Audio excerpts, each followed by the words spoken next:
What looked like a deadly seizure turned out to be a fake in front of thousands of viewers. Yeah. This is the jaw-dropping story of Rawr, the TikToker who turned deception into content, fabricated seizures, stealing poetry.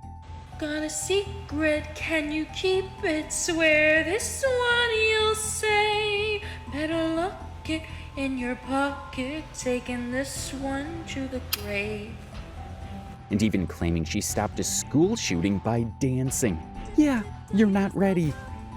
From fake brain surgery, to stalking a fictional character, to meltdown-level livestream rants. This isn't just clout chasing, it's a full-blown internet spectacle.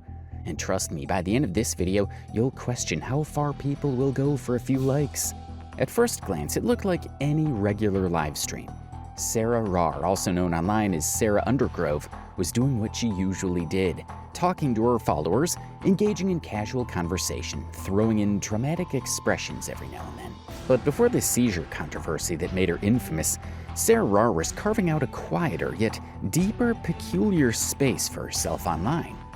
Back then, her brand wasn't built on health scares or emotional manipulation, it was built on fandom. And more specifically, obsessive cosplay and fanfiction roleplay. Long before anyone accused her of faking seizures, Sarah was primarily known for her dedication to characters from popular shows like Stranger Things, Supernatural, and occasionally Marvel and anime series. She'd built a small, loyal following by consistently posting videos as an original character she'd created named Sarah Undergrove, a fictional love interest to Eddie Munson, the cult favorite character played by Joseph Quinn in Stranger Things Season 4. Outside of TikTok, Sarah was also active on Instagram and YouTube. Her YouTube uploads were a mix of amateur song covers, emotional rants about life and self-worth, and occasional cosplay tutorials. She also played the victim card quite often. So far and behold, I got punched in the face by a man at Target. This has healed. This is worse. I have like a little bump on my nose. She also posted on Instagram under the same alias, where she would share heavily filtered selfies, quotes from fictional characters, and vague poetic captions like, "My soul is tired of pretending it's okay." For a while, she was just another online creator with a passion for acting and make-believe. But even then, there were signs that something more calculated was brewing. Sarah often spoke in a way that suggested her life was more tragic than most people's. She'd casually mention dealing with depression, losing friends, and being bullied, but without offering any real context. No, I have a couple of different mental disabilities. To top it off, the one that is very most prominent is my ADHD or Instead of actual storytelling, she preferred to hint, to drop bits of sadness like breadcrumbs and let viewers connect the dots. It was a tactic designed to evoke sympathy without being overtly questioned. What's more, she also developed a pattern of uploading vague, emotionally charged videos right after her most popular ones. So if one video, let's say a POV where Eddie Munson saves her, blew up, the very next day, she might post something cryptic like, "People only love the version of me that cries." Her audience noticed this. Some were concerned, others encouraged her. But most didn't realize they were being trained, slowly but effectively, to equate Sarah's identity with emotional distress. Even in her cosplay-heavy era, Sarah wasn't just playing characters, she was laying the foundation for a persona that thrived on pity, heartbreak, and tragedy. Sarah often spoke about being neurodivergent, but never specified a diagnosis. She'd use clinical-sounding phrases like emotional dysregulation or my sensory processing disorder without citing any information. She'd refer to herself as an empath, claiming to feel people's energies through the screen. Her followers started seeing her less as a quirky creator and more like someone who needed constant emotional support. It was this carefully cultivated image that gave her a base of extremely loyal fans. Fans who defended her when she got hate. Fans who sent her gifts. Fans who told her she saved their lives. And that's when the shift happened. Once Sarah realized that sadness and trauma sold more than cosplay and monologues ever could, her content took a sharp turn. The transition wasn't subtle, but her audience, especially the ones who had grown emotionally attached, followed her anyway. They had already bought into her world, bought into her pain, and Sarah in return gave them more of it. Sarah kept streaming more often, pretending like she was mentally disturbed and depressed. And in one live stream, she even had seizures. This actually was the last nail for her fans. A lot of her fans had already gotten sick of her being a crybaby and only posting on the internet for complaining. And this particular stream pulled them away from the illusion that Sarah had created for her fans. The audience knew the drill. They were used to Sarah's late-night TikTok lives, long streams filled with emotional monologues, tearful confessions, and dramatic oversharing. Most of the time, it was a cycle of fan interactions, random rants, and cryptic talk about trauma. Her regulars would comment heart emojis or type things like, "You're so strong," as she poured her heart out into the screen. But this night was different. In the middle of a casual conversation, Sarah's tone shifted. She froze. Her eyes locked onto something off-screen. Then her entire body began to twitch. Her hands curled. Her voice cracked into strange gasps and moans. She started mumbling about her bones hurting. For a moment, everything felt like it had gone sideways. The live chat went into full meltdown mode. Some fans were genuinely terrified, asking if someone had called an ambulance. Others weren't sure if this was real or just another one of Sarah's episodes. But even among the panic, a few watchers typed what everyone was thinking. Something about this didn't look right. And then, just as quickly as it started, it was over. From behind the camera, her mom's voice called out, "Sarah?" And with that, Sarah snapped back to life. She sat upright, wiped her face, and told her audience, calm as ever, "I'm fine. I didn't mean to scare you. I'm okay." The chat went silent. That was the moment everything changed. What should have been a terrifying medical emergency suddenly felt more like a performance. And if it wasn't just disturbing, it was reckless. Because to anyone who's ever had a seizure or seen a loved one experience one, Sarah's version looked nothing like the real thing. Real seizures are serious. They don't just end like you're walking off stage. There's no quick reset. There's disorientation, confusion, often nausea or fatigue. People usually don't come out of them camera ready, but Sarah did. She went from convulsing on camera to full composure in under 10 seconds. The clip would be reposted, replayed, dissected, and stitched across TikTok thousands of times. Health professionals, trauma survivors, and longtime epilepsy advocates started calling it out.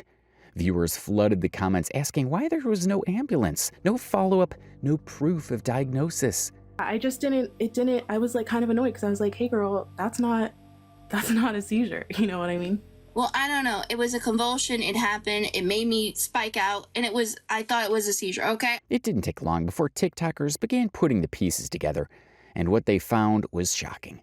Because that seizure was just the start. There were rumors about a fake coma, a school shooting stopped by interpretive dance, a dead best friend that turned out to be a stock photo, and a lot more that didn't add up.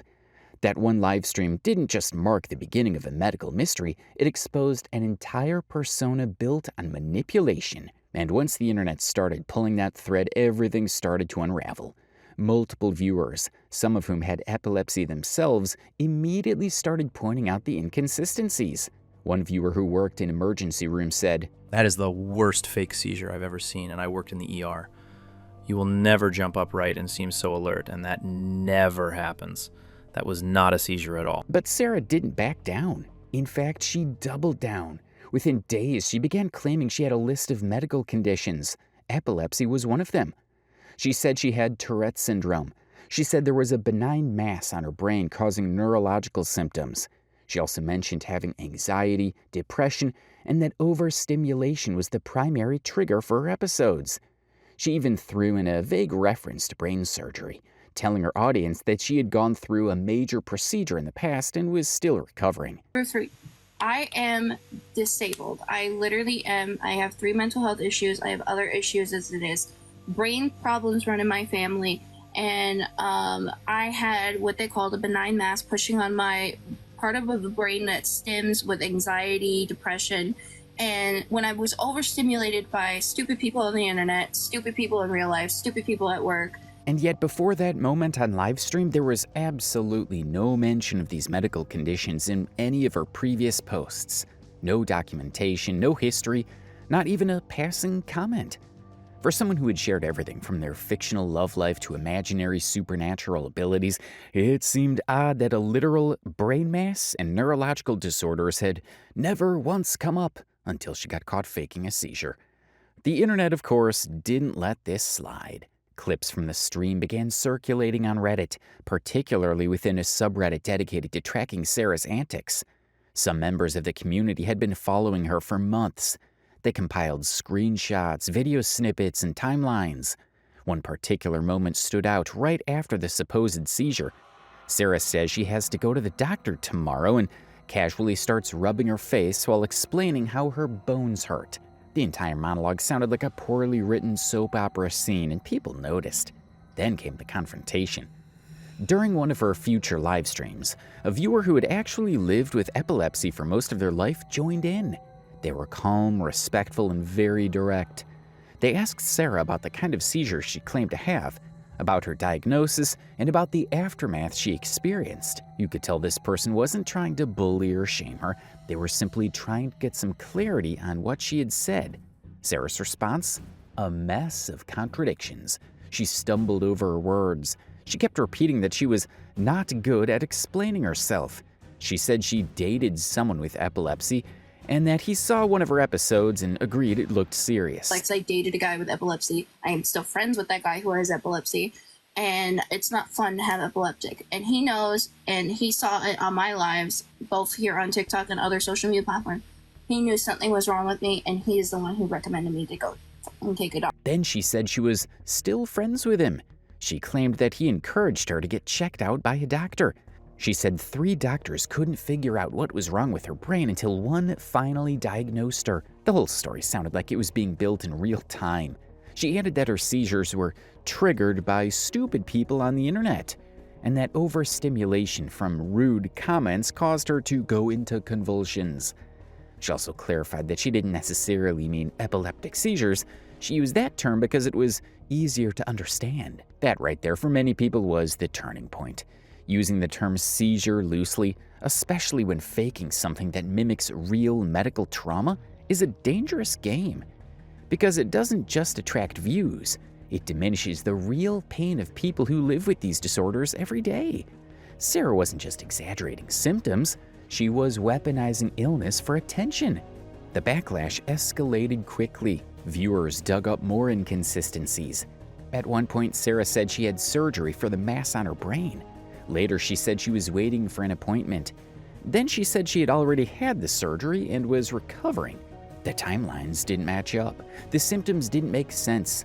Medical professionals in the comment sections began breaking down the basic biology of seizures to show how none of her behavior aligned with a legitimate condition. But Sarah's strategy was simple. When caught, deflect. When questioned, lash out. In one live stream, she went on a tirade, cursing out Reddit users who screen recorded her content. She called them trash and warned them not to mess with her because she would turn on her beast mode. She looked directly into the camera and said she had an evil side that would destroy everything you're meant to be. It was surreal. Instead of providing any clarity or showing any remorse, she leaned harder into the role of misunderstood victim. She said people were bullying her because of her mental health issues. When people began questioning her behavior, Sarah didn't apologize. She doubled down. She insisted that her viewers didn't know the full story. When medical professionals and epilepsy advocates called out the live stream for being dangerously inaccurate, she flipped the script. She accused them of being ableist, saying that unless someone was her personal doctor, they had no right to question what she experienced. According to her, any skepticism was just ignorance and bullying. It was a classic deflection, shifting the blame, weaponizing identity, and turning the conversation into a personal attack. But her critics weren't attacking her as a person. They were concerned about the harm she was causing. And that harm wasn't just theoretical. What made this entire situation even more serious was the age of her audience. Sarah's followers weren't all adults. Many of them were teenagers, some even younger. A lot of them were neurodivergent, mentally vulnerable, or already dealing with anxiety and trauma. For that group especially, Sarah wasn't just a content creator. She was a kind of role model, someone they saw as emotionally open, raw, and relatable. So imagine the impact of watching her collapse in real time, claiming it was a seizure. Then imagine the confusion when she sits up 5 seconds later and says she's fine. That kind of whiplash doesn't just create concern, it creates fear.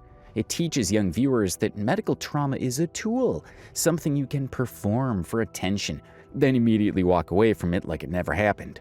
Some viewers may have been genuinely triggered. Others may have felt panic watching what they thought was a real emergency. But perhaps the worst outcome is that some started to imitate it. Because if Sarah got attention, sympathy, and viral views by pretending to have a seizure, what's to stop someone else from trying the same? The ripple effects were real, and they were dangerous. This wasn't just about internet drama anymore. It was about the normalization of medical manipulation in front of a vulnerable audience. Sarah didn't just fake a single seizure, she constructed an entire persona built on ambiguity and half-truths. One where she could toss out vague diagnoses like brain mass or Tourette's with no documentation, then scold anyone who asked for proof. Her live streams are emotional landmines, and they were designed that way, unpredictable, explosive, and full of calculated chaos. But the seizure was only the beginning, because Sarah wasn't just pretending to be sick. She was pretending to be a survivor, a hero, a victim of endless tragedy. And each new story got wilder than the last. If you thought faking a seizure on livestream was shocking, brace yourself, because Sarah's content wasn't about medical lies anymore. What came next was a deep descent into obsession, delusion, and emotional control that pushed even her biggest supporters to their breaking point. And by the time they realized what was happening, they were already too deep in. This next part of Sarah's story didn't unfold in a hospital room or a doctor's office. It unfolded in the upside down. Not literally, of course, but in Sarah's mind, that fictional realm from Stranger Things was more than just a set piece from a Netflix show. It became her emotional sanctuary, her imaginary home. And at the center of it all was one man. Not a real man, not someone she dated, not even someone she knew. We're talking about Eddie Munson. Eddie Munson wasn't just a supporting character in Stranger Things. He was a cultural phenomenon. Introduced in Season 4, Eddie was loud, misunderstood, and defiantly himself. With his messy hair, heavy metal passion, and loyalty to the Hellfire Club, he quickly became a fan favorite. And when he sacrificed himself in the Upside Down, fans around the world felt the loss. There were tributes, art, memes, TikToks filled with sad music and clips of his final moments. But for most fans, it was just that, a tribute to a beloved fictional character. For Sarah Rawr, it was something else entirely. She didn't just grieve for Eddie Munson, she bonded with him. Not in a casual fangirl way, not in a cosplay and move on way. Sarah built an entire online identity around the belief that Eddie Munson was her soulmate. And she didn't care that he wasn't real. In her early videos, she created emotional TikToks with captions like, POV, Eddie comforts you after a nightmare, or when Eddie stands up for you against Jason and the jocks. They were stylized, often dramatic. Sad piano music playing in the background. Fake bruises painted onto her cheek. A single tear rolling down her face. It was theatrical, but within the range of what you'd expect on TikTok's fandom side. Some viewers thought it was just creative roleplay. Maybe even a bit over the top, but harmless. But Sarah didn't stop at imagination. Her posts became more frequent, more specific, and noticeably more intense. Instead of one-off POVs, she began constructing entire timelines. Full-on fictional relationships where she and Eddie lived together, fought together, and mourned together. One video showed her in a bed pretending to wake up beside him. Another had her sobbing into the camera, claiming it had been exactly 6 months, 11 days, 86 hours, 30 minutes, and 20 seconds since Eddie left us. She wore shirts with his face, wrote fake letters to him, counted down anniversaries, even filmed herself crying in the snow, whispering, "The war is over," a reference that confused many viewers, especially given that actual wars were happening at the time. But to Sarah, the only war that mattered was the one that ended with Eddie's death. This wasn't just fandom, it was a delusion broadcasted for clout. And what made it even more surreal was how public it all was. These weren't private diary entries or inside jokes with other fans. These were front-facing videos meant to attract attention, sympathy, and views. And the deeper she sank into this imaginary relationship, the more people started to question whether Sarah was still role-playing or genuinely living in a fantasy of her own creation. Her grief wasn't just personal, it was performative, and soon it would become the centerpiece of even stranger claims. Her captions often read like grief letters. Her eyes swelled with tears, her tone was somber, and to anyone who didn't know the context, it looked like she had just lost a spouse. One of the most baffling and insensitive moments in Sarah Rawr's long list of controversial TikToks came during the winter season. In a now infamous video, she stood outside as snow gently fell around her. Dressed in black, she looked solemn, her voice soft, almost reverent, as she whispered into the camera, "War is over." At first glance, it might have seemed poetic, a moment of quiet reflection, maybe even a tribute to something deeper. But the context? That's what made it horrifying. Sarah posted that video at a time when multiple real-world wars were happening. Civilians were being bombed, entire families displaced. Footage of destroyed cities was flooding social media feeds. It was one of those moments in global history where real pain, loss, and grief were everywhere. And Sarah's war, the one she was so tearfully announcing had ended, wasn't real. She wasn't referring to an actual conflict. She was referencing the fictional death of Eddie Munson, a character from Stranger Things. People were rightfully furious. Viewers flooded the comments, pointing out the absurdity. How tone-deaf do you have to be to equate Netflix characters' scripted death with the real-world suffering of thousands? The caption didn't help either. Sarah wrote, 6 months, 11 days, 86 hours, 30 minutes, and 20 seconds since Eddie Munson left us. It was delivered like an actual death anniversary. It didn't take long before the backlash came pouring in. But Sarah wasn't interested in hearing it. She did what she always did. She turned off the comments. That one move sent a message louder than any post. She didn't want dialogue. She didn't want to understand why people were upset. Her page wasn't about community or connection, it was about control. It was a one-woman performance with no room for criticism. But that desire for control stretched far beyond a few TikToks. Because while she was posting daily about her fictional romance with Eddie Munson, Sarah was also in a very real relationship. Her boyfriend's name was Michael, and their relationship, though long distance, had been going on for a while. Everybody's always like, Ivan, how'd you bag a baddie? How'd you bag that baddie, bro? I didn't bag. Adriana picked me up from my neck and threw me over her shoulder, and I've been on it ever since. And I ain't got no plans of getting off. Every now and then, buried between her Eddie edits and roleplay videos, she'd post something heartfelt about him. She would write about how love knew no boundaries, how even though he was 1,627 miles away, she still felt like he lived next door. She'd talk about how hard it was to be apart, how she counted the days until they could be in each other's arms again.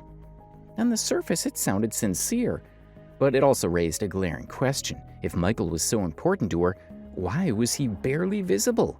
For every one video about Michael, there were 10 more where she was role-playing scenarios with Eddie. Kissing him, fighting with him, crying over his imagined death. It was like the real relationship lived in the shadows of a fictional one. And to outsiders, it looked less like acting and more like obsession. Her fans noticed, so did her critics. Because while Sarah claimed to be heartbroken over a fictional character, she seemed to be emotionally neglecting someone who actually existed. Michael wasn't just some online fling, he was her boyfriend. Yet he was constantly being eclipsed by a character who didn't even survive the season. And the deeper Sarah dove into her delusions, the more it felt like even reality couldn't compete with the fantasy she had created. The contradiction wasn't subtle, it was glaring. The drama didn't stop with Eddie Munson tributes or snow-filled eulogies. It escalated and fast. Things took a sharp turn when a former friend of Sarah's came forward with a viral expose. In her post, she claimed that Sarah hadn't just been living in a fantasy world. She had allegedly been cheating on her long-distance boyfriend, Michael, multiple times. And not just harmless flirting. According to this friend, Sarah had even tried to get close to her boyfriend. The internet caught fire. Screenshots, voice notes, and private messages began circulating across Reddit threads and TikTok commentary videos. Fans who had once defended Sarah against criticism, especially those who supported her during her supposed health scares, now found themselves questioning everything. Had they been manipulated this whole time? The allegations hit differently. This wasn't just about role play or dramatized storytelling anymore. This was real-life betrayal. What made things even more suspicious was something people had already begun noticing: the setting of her TikToks. More and more, Sarah was posting videos from the same unfamiliar house. It wasn't Michael's place. It wasn't her own. It belonged to someone named Tim. Tim wasn't a complete mystery to her audience. She'd mentioned him casually in passing. Sometimes his voice could be heard off camera during live streams. Sometimes she'd refer to him as a friend. But as time went on, the friend label started to feel less and less convincing. Sarah was filming from Tim's house regularly. In multiple videos, the background decor stayed the same. The kitchen, the couch, even the lighting. It became clear that she was spending a lot of time there, maybe too much time.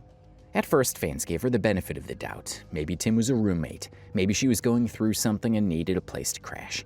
Maybe he was just helping her out emotionally while Michael was far away. But then came the live streams. In one, Sarah laughed when Tim handed her a drink and teased, "You always know what I need." She smiled, blushed, and replied, "You get me." In another, she referred to him as "my person," a term she had previously reserved for Michael in emotional posts. That was the moment the audience shifted. The TikTok comments started to fill with uncomfortable questions. Wait, who's Tim? Does Michael know about this? Why does this guy sound like her boyfriend now? Some followers tried to defend her. Others called her out. But nearly everyone was confused. What happened to the emotional, poetic, long-distance relationship she had written about just weeks earlier? Where was the guy she claimed to love so deeply it hurt? And most importantly, why did it look like he had suddenly been replaced? Sarah never directly addressed the situation. True to form, she ignored this speculation and kept posting. But the damage was already done. For many fans, it felt like whiplash. One moment she was mourning a fictional character like a widow. The next she was side-glancing a new guy and calling him "my person." And the guy she claimed to be in love with, practically invisible. If Sarah's world wasn't a performance before, it definitely felt like one now. Messy, inconsistent, and always leaving her followers wondering what was real and what was another storyline. And just like that, Michael became a memory. But that wasn't even the worst of it. Because as viewers began speculating about Sarah and Tim, another woman entered the picture. A former friend of Sarah's who claimed that Sarah didn't just flirt with Tim, she tried to steal her boyfriend. Screenshots began circulating, voice notes, texts, DMs. The friend accused Sarah of cozying up to multiple men, including those in relationships. She said Sarah would cry about loneliness one minute and then send heart emojis to someone else's boyfriend the next. It didn't sound like a misunderstanding. It sounded like a pattern. Sarah denied it all, of course. She said people were trying to tear her down, that they were jealous, that women always get painted as homewreckers when they're just being friendly. But the receipts kept coming, and so did the red flags. In one TikTok, she said, "I believe in love, but I also believe in energy. If you vibe with someone, you shouldn't ignore it." That quote alone was enough to send alarm bells ringing, because energy had become Sarah's excuse for everything. She didn't cheat, she followed energy. She didn't lie, she misunderstood her own energy. She wasn't manipulative, she was just spiritually overwhelmed.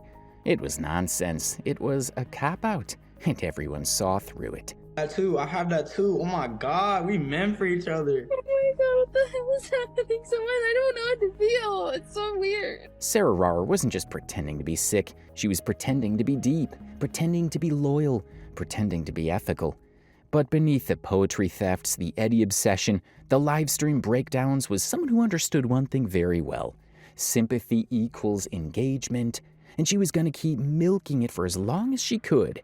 But the internet had stopped paying attention, and her time was running out. People started asking questions. Was Tim just a friend? Or was he part of the reason things with Michael were so complicated? Sarah never gave a clear answer. She brushed off the allegations and continued to post about Eddie Munson like nothing had changed. But everything had. Things were already strange. But what happened next pushed Sarah's parasocial obsession into truly delusional territory. Because right around the time she was mourning Eddie Munson's fictional death and obsessively posting fan fiction scenarios of waking up next to him, something happened in the real world. Something that should have meant nothing to her, but instead triggered an emotional meltdown on her page. Joseph Quinn, the actor who played Eddie Munson, was casually linked to a real-life celebrity. That celebrity, none other than Doja Cat. It started off lighthearted. Doja had seen Joseph Quinn on Stranger Things like everyone else and decided he was cute. She messaged Noah Schnapp, the actor who plays Will, asking if he could help her get in touch with Joseph. Noah, being 17 and chaotic, made a joke out of it and posted the exchange online. It went viral. Everyone laughed. Memes were made. The internet moved on. Everyone except Sarah. For most people, it was just a funny celebrity moment. But for Sarah, it was personal, very personal. She posted an unfiltered rant about how deeply disappointed she was in Joseph, a man she had met once briefly at a comic convention. A man who signed her Funko Pop and said, "Be safe" to her on his way out. And yet in her mind, that was enough. She said she had lost respect for Joseph. She accused Doja Cat of being problematic, claimed she had daddy issues, and went so far as to say she feared Doja's energy would ruin Joseph's aura, and possibly even his career. The whole thing was bizarre, but it didn't stop there. In a now deleted video, Sarah showed herself removing framed photos of Joseph Quinn from her bedroom wall. Photos she claimed to have spent over $100 on. She said she was seriously considering throwing them out because, and this is real, she couldn't support someone who made that kind of romantic decision. That wasn't satire. That was sincere heartbreak over a man she had never dated, choosing to talk to a woman he had never even confirmed a relationship with. To Sarah, it felt like betrayal. And if you're wondering why she took it that far, why someone would feel so personally hurt by a celebrity dating someone else, it all goes back to a moment at a comic convention. Sarah had waited in line like every other fan to get her merchandise signed. And during that brief interaction, she said Joseph Quinn looked her in the eyes and told her, "Be safe." According to Sarah, that wasn't just a polite send-off. That was a sign. She claimed she could sense that Joseph had been annoyed with other fans at the event, that their energy was chaotic, irritating, and disrespectful, but not hers. Her vibe, according to her, was different, calmer, more respectful. She believed he picked up on that. She believed they had a spiritual connection in that moment. She even said she gave him a personalized jewelry box with items symbolizing his acting roles, something that showed, in her words, that she saw all sides of him. To most people, that was just a sweet fan moment, nothing more. But for Sarah, it became the cornerstone of a one-sided emotional bond that she believed was real. So real that when he was rumored to be speaking with Doja Cat, a woman he had never confirmed dating, Sarah felt betrayed. It was the kind of parasocial spiral that most content creators warn about. The line between fan and friend had disappeared completely in her mind. This wasn't someone crushing on a celebrity. This was someone behaving like a jealous ex-girlfriend. And perhaps the most disturbing part, she never acknowledged how irrational it sounded. To her, Joseph wasn't a stranger. He was hers, her emotional safe space, a fictional boyfriend made real. She believed he had chosen her spiritually, energetically, during a 60-second autograph session. And now in her eyes, he had just thrown it all away by letting Doja Cat into his orbit. This moment didn't just showcase her obsession. It revealed how tightly she clung to a fantasy that had no basis in reality. And once people saw how far she was willing to go over a celebrity's dating rumor, they began to wonder, what else had Sarah completely made up? As it turns out, the answer was a lot. She said he gave her extra time, allowed her to stay nearby while she dried off her signed Funko Pop, and even smiled when she handed him a handmade gift box.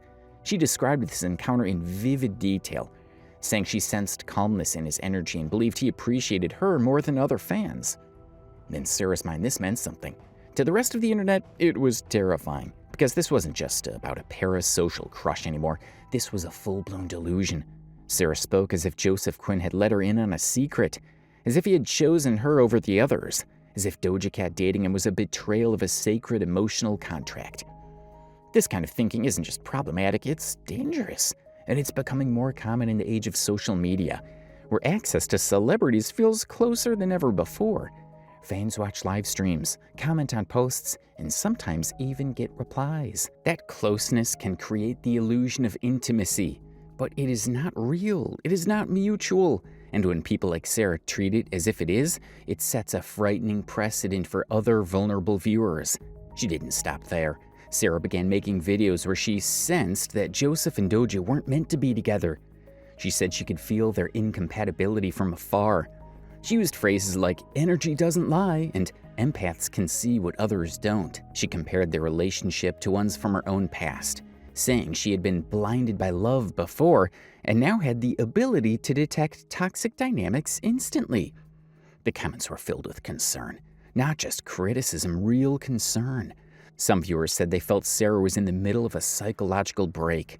Others urged her to log off and get help. But Sarah didn't respond to the worry.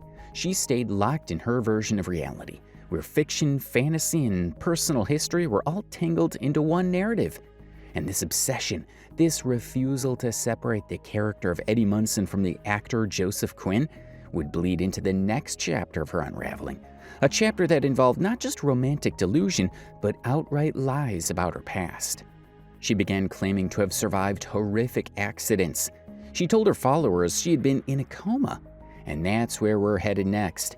Because just when you think the story can't go any further off the rails, Sarah Rawr takes it to another level. Sarah wasn't just any TikTok creator. She sold herself as a walking trauma archive. The girl who had seen it all, survived it all, and came back stronger. More so she wanted us to believe. One of the most outrageous lies in her catalog was that she had been in a coma. Not a fainting spell, not a hospital stay, a full-blown, dramatic, life-altering coma. According to her, she got into a car accident in high school. Her friend was driving. The car spun out. She blacked out. The next thing she remembered? Waking up weeks, or depending on the post, months later. Sounds tragic, sounds intense, sounds like something out of a Nicholas Sparks novel.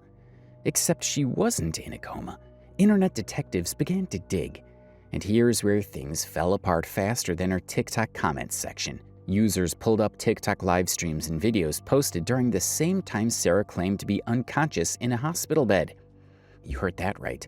While she was allegedly fighting for her life in a coma, she was also online doing makeup tutorials and hopping on live streams to talk about Eddie Munson. Talk about multitasking. There were zero news reports about any accident matching her description. No police filings, no hospital check-ins, nothing. The only place this accident ever existed was on her TikTok timeline. And even that timeline contradicted itself. In one video, she claimed she had just woken up from a coma that lasted months. On the same date, a post of her lip-syncing to Megan Thee Stallion like nothing happened. People weren't just skeptical, they were pissed. Reddit forums compiled evidence and cross-referenced dates. They made a full-on spreadsheet. One user said it best, if she was in a coma, then I guess my dog is a CPA, because she was posting selfies the entire time. What made this worse was her timing. Sarah always seemed to be waking up from comas right before major holidays. Thanksgiving, Christmas, Easter, anytime engagement on TikTok spiked, so did her claims of traumatic comebacks. She played the sympathy algorithm like a fiddle. By this point, the internet was already side-eyeing most of what Sarah Rawr said. But one particular livestream sealed it for many. In it, she casually explained that the origin of her trauma came from seeing a car crash outside her window. Not being in the crash, not getting hit, just witnessing it from a distance. It was such a throwaway line that some viewers might have missed it. But for those who had followed her closely, it completely contradicted the coma story she had pushed before. The story where she claimed she had been hit by a car, the one where she said she was hospitalized, fell into a coma, and that the impact damaged her brain so badly, her development stopped at age 15. So which was it? Did she get hit by a car and fall into a coma? Or did she simply see one and internalize the trauma? Fans started to question everything. Not critics, not trolls, her own supporters. The ones who had defended her through every accusation. The ones who had comforted her during breakdowns and believed her health stories without proof.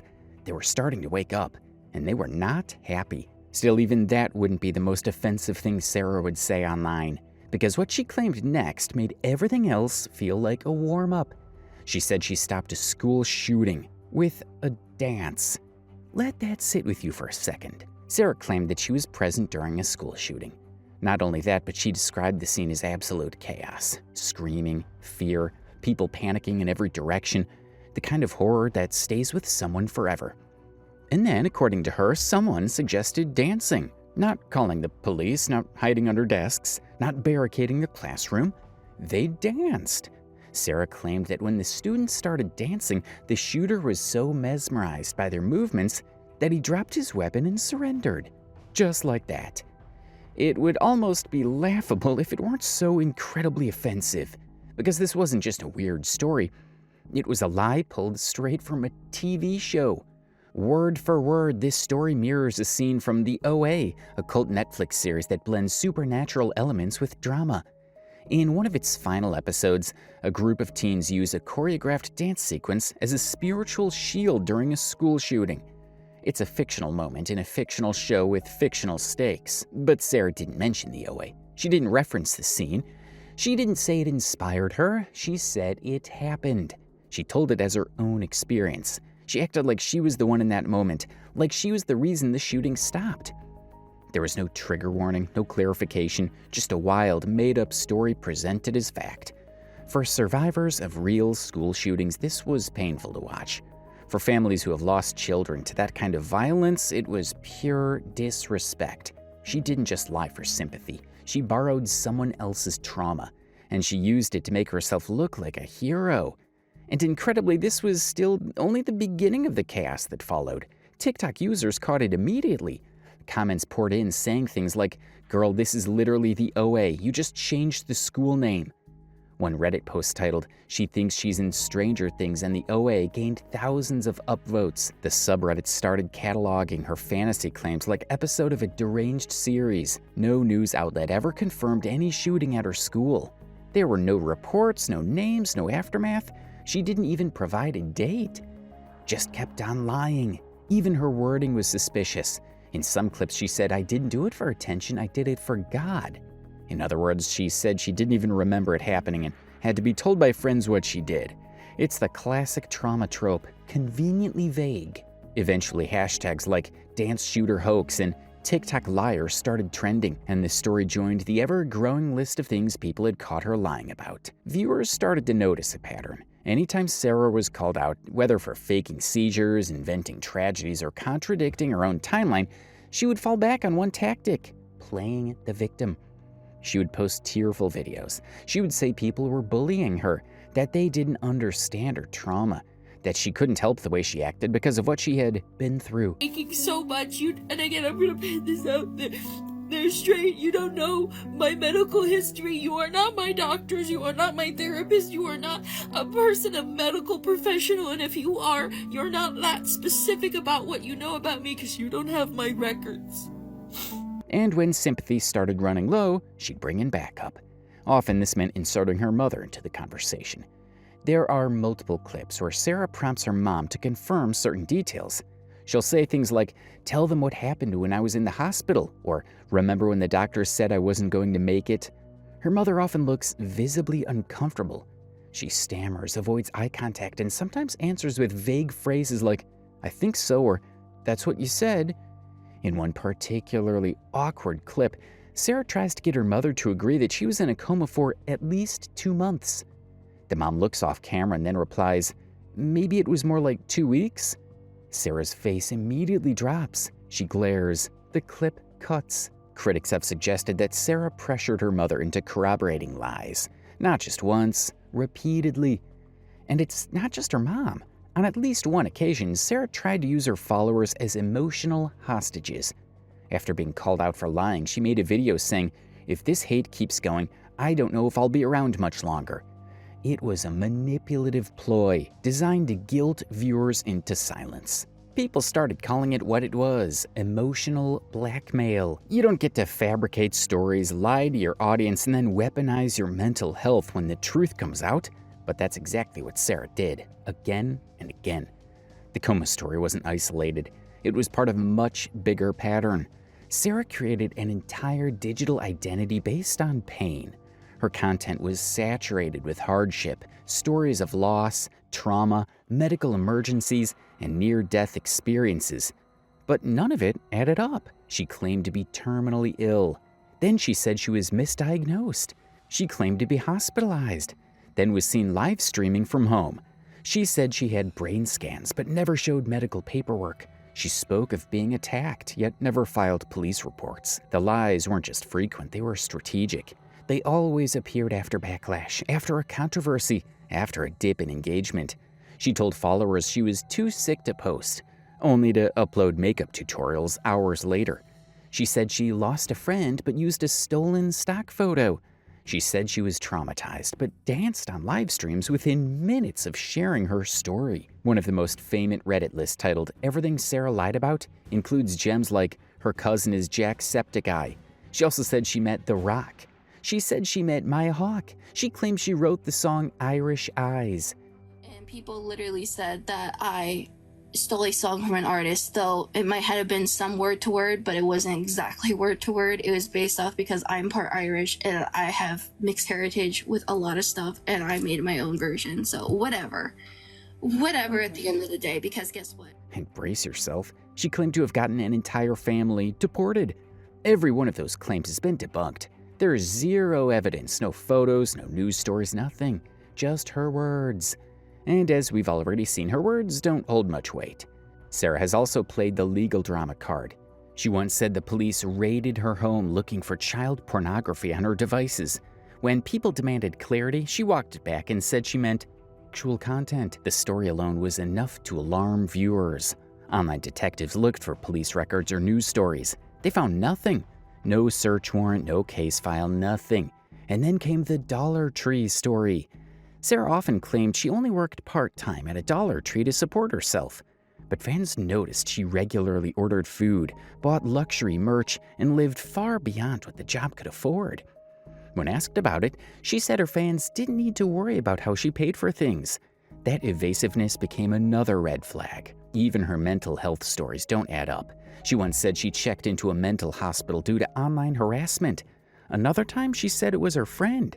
Then later she said she was just visiting someone. The contradictions became impossible to ignore. In one video she said, "My friend fell asleep in the car and we crashed. I lost part of my memory." Later she claimed she intentionally drove off the road because of bullying. She's changed this story so many times, no one can tell what the original version even was. Her relationship with her audience is equally confusing. Sometimes she praises her fans, saying they send her thoughtful gifts. Other times she complains that no one supports her, usually while encouraging more donations. Her mood swings are often tied to engagement numbers. If views are down, Sarah is crying. If views are up, she's dancing. Her panic attacks come and go depending on what gets clicks. And viewers caught her on multiple occasions posting a dramatic video one day, only to upload a goofy lip sync clip a few hours later. People began building timelines. They tracked which videos came when. They noticed that her "just woke up from a coma" video was posted on the same day she uploaded a happy dancing clip. Nothing made sense, because nothing was ever real. One of the most bizarre cases involves her obsession with Eddie Munson. Sarah said this fictional character saved her life. She cried over him. She posted tributes. She said he reminded her of a dead best friend. But when asked to explain, she couldn't. Her stories about Eddie changed constantly. Sometimes he reminded her of an old classmate. Other times he was the reason she got into music. Sometimes she said he came to her in dreams. Other times she said she could feel his spirit around her. She even edited fan comments to insert Eddie's name, making it seem like her viewers also shared this emotional bond. It became clear that Sarah wasn't documenting her life. She was scripting it, and not very well. With every news story came more contradictions. She even filmed herself singing it a cappella in the dark, crying on camera like she had just written the next Billie Eilish hit. People weren't just skeptical, they were angry, especially because Sarah had built an entire persona around being a tormented artist. Someone who bled her pain into lyrics, someone who suffered for her craft. And now it turned out her craft was Control-C and Control-V, and it wasn't just one song. Users began digging through old posts. They found her reciting poems, quoting lyrics, and captioning videos with emotionally charged phrases that felt oddly familiar. Because they were. Many of them were lines lifted straight from published works. Some from Tumblr poets, others from Instagram accounts. One was even from a grief website. She changed a few words here and there, swapped out names, reversed line orders, but the plagiarism was undeniable. It wasn't homage, it was theft. And the pattern was becoming impossible to ignore. When the backlash began, Sarah did what she always did. She played the victim. She turned off comments, posted vague Instagram stories about being misunderstood, and started throwing around the word dyslexia like it was a shield. "I don't process words like other people," she said in one tearful video. "I rearrange things in my head. So maybe I accidentally copied someone, but it wasn't on purpose." One user stitched her video and said, "I have dyslexia and I've never woken up thinking I wrote a song that's already on iTunes." Others chimed in with similar sentiments, calling her out for weaponizing a learning disability to dodge accountability. Her comment sections were chaotic. The fans who once defended her now flooded her posts with question marks. Even her most loyal followers couldn't explain how someone who cried over Eddie Munson for 6 months suddenly forgot to credit a literal charting artist. But Sarah didn't apologize, not once, not even after the original artist fans began tagging Rose Betts in comments. When people begged her to address the issue directly, she ignored them. She made a video dancing in her kitchen instead, captioned it with a lyric from yet another stolen poem. The cycle was clear now. She would steal, get caught, deflect, cry, and then pretend nothing happened. And while most creators might have backed off after being caught plagiarizing poetry, Sarah upped the ante. As if faking illnesses and stealing songs weren't enough, Sarah began copying disability advocacy posts. Long, heartfelt paragraphs that circulated on Tumblr and Facebook, meant to give voice to people living with chronic illness, were suddenly popping up on Sarah's feed. Except now they had a TikTok font, a blurry image of her crying, and absolutely no credit. These weren't just inspirational quotes, they were lived experiences. Raw, powerful words from disabled creators who had spent years fighting for visibility. And Sarah turned them into viral sound bites. In one case, she copied a post originally written by a disabled woman about what it feels like to navigate a world not built for your body. Sarah changed one word, just one, and then she posted it as her own. When called out, her response was once again to blame her mental health. She said she related to the post so deeply that she forgot it wasn't her story. She said she felt seen by those words. She never explained why she deleted the original creator's watermark, but the cracks were showing, and people were finally seeing her for what she was: a performer, a grifter, someone who fed off tragedy like it was a TikTok trend. The internet had already caught Sarah lying about brain injuries, faking seizures, and manufacturing trauma like it was a one-woman show. But what happened next shocked even her most tolerant followers. During a casual TikTok livestream, with her usual setup of fairy lights and teary eyes, Sarah made a fatal mistake. She used the N-word, loudly, clearly, without hesitation. And the worst part, she said it with a kind of ease that suggested this wasn't the first time. The chat immediately froze. Then it exploded. Viewers flooded the comments with question marks, angry emojis, and stunned reactions. Some asked if they had misheard. Others screen recorded the moment. Within minutes, the clip spread across TikTok, Twitter, and Reddit. But Sarah's reaction wasn't what you'd expect from someone who just crossed a major social boundary. She didn't apologize. She didn't correct herself. She just kept talking, as if nothing had happened, as if her audience would forget by morning. Spoiler alert, they didn't. Soon after, people started demanding an explanation, and what they got was ridiculous. Sarah claimed that her use of the slur was permitted because, and brace yourself, one of her black friends had given her the pass. At the end of the day, I said I didn't know that song was a thing, and sometimes I mix up songs that make like different rhythms. At the end of the day, I didn't know that song was real. At the end of the day, you can't expect everyone. I'm not chronically online. I like to be online, but I'm not chronically paying attention to every little detail online and discovering. Let's unpack that. According to Sarah, a black friend she once knew said it was totally fine if she used the word in private, which in Sarah's mind meant she could use it publicly, on live stream, in front of thousands. And when people pointed out how insane that logic was, she doubled down. She said she had black friends and that everyone knows her heart. She insisted that she didn't mean it in a bad way. She said it's not about the word, it's about intention. And that's when the apology window slammed shut, because intention doesn't erase impact. And Sarah's impact, once again, was radioactive. What made this moment so disturbing wasn't just the slur, it was the casualness. The way she brushed it off like she had dropped a spoon instead of a racial slur. The way she seemed more annoyed at being called out than ashamed of what she said. People weren't just mad, they were hurt. Especially viewers of color who had once supported her, defended her, and even related to her supposed struggles. Comments like, "You just lost a fan," and "I can't believe I ever defended you," flooded her old videos. She began losing followers at a rapid pace. Her comment sections turned into battlefields, and yet Sarah refused to acknowledge the storm. She turned off comments, she deleted the original live stream, and when people brought it up in new videos, she blocked them. Instead of reflection or remorse, she reached for her favorite defense strategy, victimhood. She posted a vague video with sad music playing in the background, talking about how people only see your worst moments and how haters are always watching. She never mentioned the slur. Not once, just a series of emotional generalizations designed to shift focus away from what actually happened. But the damage had been done. The internet saw her true colors, and this time there was no fan fiction to distract from it. And just when it felt like the scandal couldn't get any worse, it did. The next controversy came like clockwork. Barely a week had passed since the racial slur backlash when another clip of Sarah surfaced, and this one set the internet on fire again. In the now deleted video, Sarah casually repeated the T word, a derogatory term used against transgender people, while describing a conversation she had with someone else.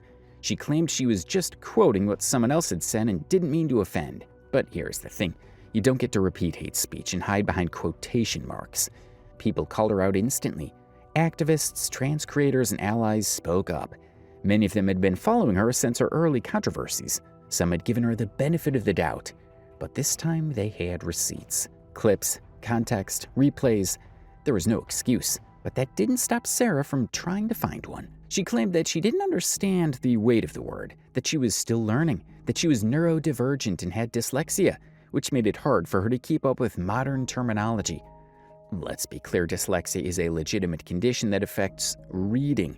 Am disabled. I literally am. I have 3 mental health issues. I have other issues as it is. Brain problems run in my family, and it does not cause people to repeat slurs.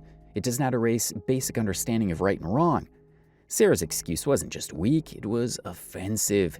To the neurodivergent community, to the trans community, to anyone who had spent 5 minutes learning about basic respect on the internet. She followed up her defense with yet another vague video. In it, she sat in silence with a sad filter on her face, text on screen reading, "I'm sorry you feel that way." Not, "I'm sorry I said it," just, "Sorry you feel that way." That's not an apology. That's gaslighting. She wasn't addressing the harm she caused. She was recentering the story around her pain, her discomfort, her struggle to be understood. It was the same playbook, different controversy. This time, even longtime supporters had enough. Some of her mutuals began unfollowing her. Others posted open videos urging their followers to cut ties. They said Sarah had shown time and time again that she didn't care about marginalized communities, that she saw backlash not as an opportunity to grow, but as an attack to defend herself from. Still, Sarah refused to take meaningful responsibility, because in her world, she was always the misunderstood main character. Everyone else, background noise. After back-to-back controversies involving both racism and transphobia, most influencers would either log off or post a carefully written apology drafted by a PR team. Not Sarah. She did the exact opposite. She made another live stream. And in that live stream, she said the quiet part out loud. "I'm not gonna apologize just because people don't understand my heart." That was her defense. That people didn't get her heart. As if saying slurs was fine as long as she had a good vibe. As if marginalized communities should be grateful that she didn't mean it with malice. She talked about being an empath and how absorbing other people's emotions sometimes made her act out. She said the internet was too sensitive. She said people were too quick to cancel. And then she said, "I don't see color, I don't see labels, I see souls." That's the kind of statement that sounds deep if you're 14 and have never taken a sociology class. But in reality, it's just a way to dismiss the lived experiences of people whose identities are shaped by systems they can't opt out of. By claiming to not see color, Sarah was admitting she didn't understand or didn't want to understand what made her words harmful in the first place. And when people tried to explain it to her, she blocked them. Even worse, she started liking comments that defended her behavior. Comments saying, "People are too soft these days," or "You didn't even say anything wrong."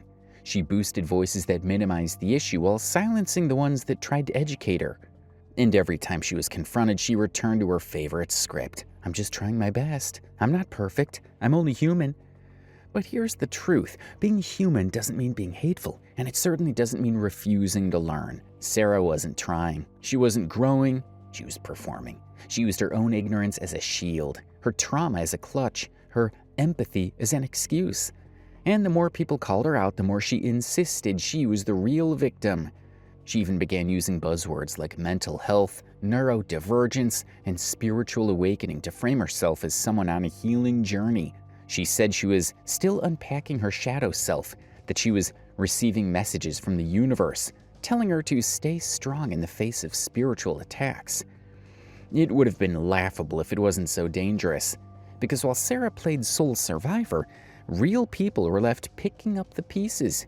Fans who had trusted her, viewers who had supported her, marginalized communities who had yet to see another creator use their identities as content and then walk away without consequences. And let's not forget the age of her audience. Many of her followers were minors, teenagers, some as young as 13 or 14. And they watched her say slurs, justify them, blame her mental health, and keep posting like nothing ever happened. She was also accused of sharing inappropriate content on her ex account, for which she took zero responsibility too. That's not just irresponsible, it's harmful, because young viewers absorb what they see. They mimic what gets attention. And in Sarah's case, what got attention was racism, transphobia, emotional manipulation, and zero accountability. The cycle was clear. Say something offensive, get called out, cry on camera, blame mental illness, post a vague spiritual quote, repeat. And it worked. For a while. Because every time she faced backlash, there was still a small group of fans who defended her, who called her brave, who said she's been through so much, who said, let her be real. But healing requires honesty. Growth requires effort. And Sarah Rawr wasn't interested in either. She was interested in views, in sympathy, in spinning the narrative until she came out as the one who deserved protection. She even tried to shift blame onto her audience. In one video, she said, if people weren't so mean to me, I wouldn't have said half the things I've said. Sarah didn't just say the wrong things. She taught her audience that saying the wrong things was fine as long as you cried about it later. She didn't just offend people, she gaslit them. And that's the legacy she was building, one slur at a time. But the most tragic part of all, she could have stopped. She could have logged off, reflected, apologized sincerely, and changed. Instead, she chose to perform her pain, to commodify her chaos, to turn controversy into currency. And the internet never forgets.